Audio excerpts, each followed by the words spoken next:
morning, students. How are you? I hope all of you are very well. So, in English, today our topic is tenses. आपने वैसे तो tense पहली class में पिछली class में भी पढ़े हुए हैं. तो टेंस क्या होता है, सबसे पहले इसको डिफाइन करेंगे. Tense tells us about time of an action. It means जितने भी काम हैं उनके होने का टाइम क्या है, वो अगर हमें कोई बताता है तो वो है टेंस. इस चीज़ को थोड़ा सा एग्जाम्पल से और क्लियरली समझेंगे. I write this letter. Second example, I wrote this letter yesterday. And third is I shall write this letter tomorrow. तो आप फर्स्ट सेंटेंस में देखते हैं कि I write this letter. It means ये जो काम है ये आपका हो गया प्रेजेंट में. I wrote this letter yesterday. It means हमने कल इस लेटर को लिखा था. इट मीन्स ये आपका गया पास्ट में. एंड थर्ड में क्या है कि I shall write this letter tomorrow. Tomorrow होता है आने वाला कल. तो आने वाले कल में जो है ये काम होने वाला है. इट मीन्स ये हुआ आपका फ्यूचर में. तो इस तरीके से तीन टेंस आ गए, प्रेजेंट, पास्ट और फ्यूचर. अब इन तीनों को भी आगे हम अलग अलग टाइप्स में डिवाइड करते हैं. तो सबसे पहले आज हम ले रहे हैं प्रेजेंट का. तो प्रेजेंट में है present indefinite tense, present continuous tense, present perfect tense and present perfect continuous tense. Students आपको एक तो इनकी जो स्पेलिंग है उनको अच्छे से याद करना है. मोस्टली स्टूडेंट्स कंटिन्यूअस में गलती करते हैं, तो इसकी स्पेलिंग को अच्छे से याद कर लेना. 9th में आपको अच्छे से करवाई भी थी. उसके बाद हम देखते हैं सबसे पहले जो टेंस है प्रेजेंट इंडेफिनिट टेंस. तो प्रेजेंट इंडेफिनिट को मोस्टली हम लोग यही सोचते हैं कि भाई जहाँ ता है, ते है, ती है, वहाँ इंडेफिनिट टेंस होता है. लेकिन आपको जब आप इंग्लिश लैंग्वेज पढ़ोगे तो ता, ते, ती कहीं नज़र नहीं आते. तो आप वहाँ पर कैसे आइडेंटिफाई करोगे कि प्रेजेंट इंडेफिनिट कौन सा है? तो वहाँ पर आपको देखना होगा या तो वहाँ पर वर्ब की फर्स्ट फॉर्म होगी, वर्ब की फर्स्ट फॉर्म के साथ SEIS होगा, डू होगा या फिर डज होगा. तो ये चीज़ें जहाँ पर भी आपको किसी भी सेंटेंस में यूज़ हुई मिलती हैं वो हमारा प्रेजेंट इंडेफिनिट टेंस का एग्जाम्पल हो सकता है. अब इनको यूज़ करते हुए हम जो है बनाते हैं सेंटेंसेस, क्योंकि लैंग्वेज जो है सेंटेंसेस के बेस पे ही होती है, सेंटेंसेस ही होते हैं उसमें. तो सबसे पहला जो है वो है सिंपल सेंटेंस. सिंपल सेंटेंस में सबसे पहले हम लिखते हैं सब्जेक्ट, उसके साथ आती है वर्ब की फर्स्ट फॉर्म और ऑब्जेक्ट. दूसरा जो है इसका तरीका है सब्जेक्ट, वर्ब की फर्स्ट फॉर्म के साथ SEIS और ऑब्जेक्ट. तो जो पहला हमारा तरीका है सब्जेक्ट के साथ वर्ब की फर्स्ट फॉर्म, ये हम यूज़ करते हैं जब हमारा सब्जेक्ट प्लूरल हो, आई या यू हो. और जो दूसरा है वर्ब की फर्स्ट फॉर्म के साथ यानी SEIS हम कहाँ पर लगाएंगे, तो ये डिपेंड करता है हमारे सब्जेक्ट के ऊपर. अगर हमारा सब्जेक्ट सिंगुलर है तो हम S या ES जो है यूज़ करेंगे वर्ब की फर्स्ट फॉर्म के साथ. एग्जाम्पल देखते हैं. आई राइट अ लेटर. तो इस सेंटेंस में देखो आई है तो हमने इसके साथ यूज़ की है वर्ब की फर्स्ट फॉर्म. अगर हमारा सब्जेक्ट बदल के हो जाता है यू, तो you write a letter. They plural है तो दे राइट अ लेटर. अब सब्जेक्ट को हम और चेंज कर देते हैं. ये अभी तक प्लूरल था, हमने इसको बना दिया सिंगुलर. ही एक सिंगुलर सब्जेक्ट है तो ही के साथ हमने यूज़ किया writes a letter. She writes a letter. Mohan ये भी सिंगुलर सब्जेक्ट है, राइट्स अ लेटर. अब स्टूडेंट यहाँ एक चीज़ और समझने की ज़रूरत है. बच्चे कंफ्यूज रहते हैं कि कहाँ पर हम S लगाएं और कहाँ पर ES लगाएं, क्योंकि यहाँ ऊपर लिखा था S या ES, इन दोनों में से हम एक यूज़ करते हैं.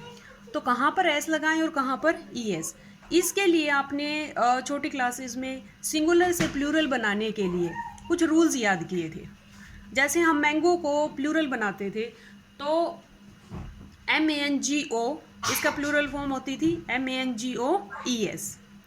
इसी तरीके से अगर आपकी वर्ब है GO और उसके साथ हमें SEIS में लगाना है कुछ भी और कन्फ्यूज़न है, तो जैसे गो मैंगो में ES लगा था, ऐसे ही गो के साथ क्या लग जाएगा ES और ये बन जाएगा गोज़. बॉल का प्लूरल फॉर्म होता है बॉल्स. ऐसे ही टेल का के साथ हम क्या लगाएंगे टेल्स. आई होप आपको ये चीज़ समझ में आई होगी। उसके बाद हम देखते हैं नेगेटिव सेंटेंस। नेगेटिव मीन्स जिसमें नॉट हो।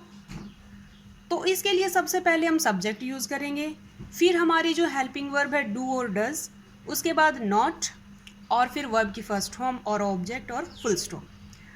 तो जो डू है वो यूज़ होता है प्लूरल के साथ, आई के साथ और यू के साथ। डज जो है वो यूज़ होगा सिंगुलर सब्जेक्ट्स के साथ। एग्जाम्पल्स देखते हैं। अभी देखो आई आ गया और ये नेगेटिव सेंटेंस है, तो हमें आई के साथ क्या लगाना है, do. I do not write a letter. You है, यू के साथ भी डू आएगा, you do not write a letter. They do not write a letter. लेकिन अगर हमारा सब्जेक्ट हो जाता है सिंगुलर ही, तो ही के साथ हम यूज़ करेंगे does not write a letter. Rohit does not write a letter. तो इस तरीके से जो है हम नेगेटिव सेंटेंस बनाएंगे। इसके आप और भी सेंटेंस बनाकर प्रैक्टिस कर सकते हो। उसके बाद जो है इंटरोगेटिव सेंटेंस। इंटरोगेटिव जिसमें क्वेश्चन मार्क हो, यानी कोई क्वेश्चन पूछा गया हो। तो इंटरोगेटिव सेंटेंस बनाने के लिए जो हेल्पिंग वर्ब होती है वो जो है सब्जेक्ट से पहले आती है, ये बात आपको ध्यान रखनी है। तो इसमें जो है डू डज जो कि हमारी हेल्पिंग वर्ब है, उसके बाद सब्जेक्ट, फिर वर्ब की फर्स्ट फॉर्म और उसके बाद ऑब्जेक्ट, और लास्ट में क्वेश्चन मार्क जरूरी है। अपने आइए। तो do I write a letter, मतलब क्या मैं पत्र लिखता हूँ। Do you write a letter, और अगर हमारा सब्जेक्ट चेंज हो जाता है, ये हो गया ही, तो does he write a letter.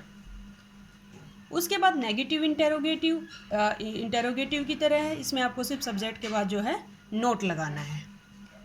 तो आई होप कि आपको इंडेफिनेट, प्रेजेंट इंडेफिनेट के जो सेंटेंस बनाने हैं, simple, negative, interrogative, negative interrogative, अच्छे से समझ में आ गए होंगे। उसके बाद जो है हम इनका जो मेन यूज़ कहाँ कहाँ होता है वो हम देखेंगे, क्योंकि आपका पेपर में यही आना होता है। आपको सेंटेंसेस दिए होंगे और उनमें वर्ब दे दी जाएगी, वो आपको अकॉर्डिंग टू रूल फिल करनी होती है। तो पहला जो इसका यूज़ होता है इंडेफिनेट टेंस का, वो है हैबिचुअल एक्शंस के लिए। अब वैसे भी बोलते हैं, मैं स्कूल जाता हूँ, मैं सच बोलता हूँ, वह झूठ बोलता है, इस तरह के सेंटेंसेस क्या हैं, हैबिचुअल एक्शंस हैं, वो आदतें बन जाती हैं। तो यहाँ पर देखो, my father gets up early in the morning.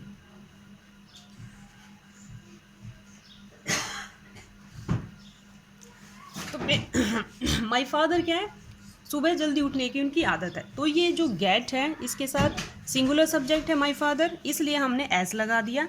तो my father gets up early in the morning. Second जो रूल है वो है यूनिवर्सल ट्रूथ। जितने भी यूनिवर्सल ट्रूथ हैं, जितनी भी ऐसी बातें जो हमेशा सच होती हैं चाहे वो पास्ट प्रेजेंट कभी बदलती नहीं, उनके लिए भी हम इंडेफिनिट टेंस यूज़ करते हैं। जैसे the sun rises in the east. जो सन है वो देखो कभी से ईस्ट में ही उदय होता है, राइज होता है, तो इसलिए हमने इसके साथ सन जो है सिंगुलर सब्जेक्ट है, इसलिए राइजेज यूज़ किया है। थर्ड जो इसका रूल है वो है कॉमेंट्रीज़। आप सब जो है क्रिकेट के फ़ैन ज़रूर होगे और क्रिकेट देखते होगे, तो कमेंट्रीज़ थोड़ी ध्यान से सुनना कभी। उसमें मोस्टली जो है इंडेफिनिट टेंस यूज़ होता है। For example, the batsman hits the ball. तो यहाँ पर हिट के साथ हमने एस लगाया है, तो ये भी क्या है, एक प्रेजेंट इंडेफिनिट टेंस का यूज़ है। उसके बाद इन एक्सक्लामेटरी सेंटेंसेस, एक्सक्लामेटरी आपको पता होगा, जहाँ पर एक्सक्लामेशन मार्क आए, तो इनके अंदर जहाँ पर हियर और देयर से अगर ये शुरू हो रहे हैं, वहाँ पर भी हम प्रेजेंट इंडेफिनिट टेंस यूज़ करते हैं। For example, here comes the bus, बाद में इसके एक्सक्लेमेशन मार्क है, तो और स्टार्टिंग में हियर्स है, तो यहाँ पर हमने यूज़ किया कम्स। इसके अलावा जो है नियर फ्यूचर की जो बात होती हैं, उसके लिए भी हम कई बार प्रेजेंट इंडेफिनिट टेंस का यूज़ कर लेते हैं। तो ये जो है मोस्टली इसके कॉमन रूल्स हैं जो मैंने अभी आपको एक्सप्लेन किए हैं। उससे पहले कैसे आप सेंटेंसेस बनाओगे इंडेफिनिट टेंस का यूज़ करते हुए, आई होप आपको ये अच्छे से समझ आ गया होगा। और इनकी प्रैक्टिस पे डिपेंड करता है, जितनी ज़्यादा प्रैक्टिस करोगे उतना बेटर है। Thank you.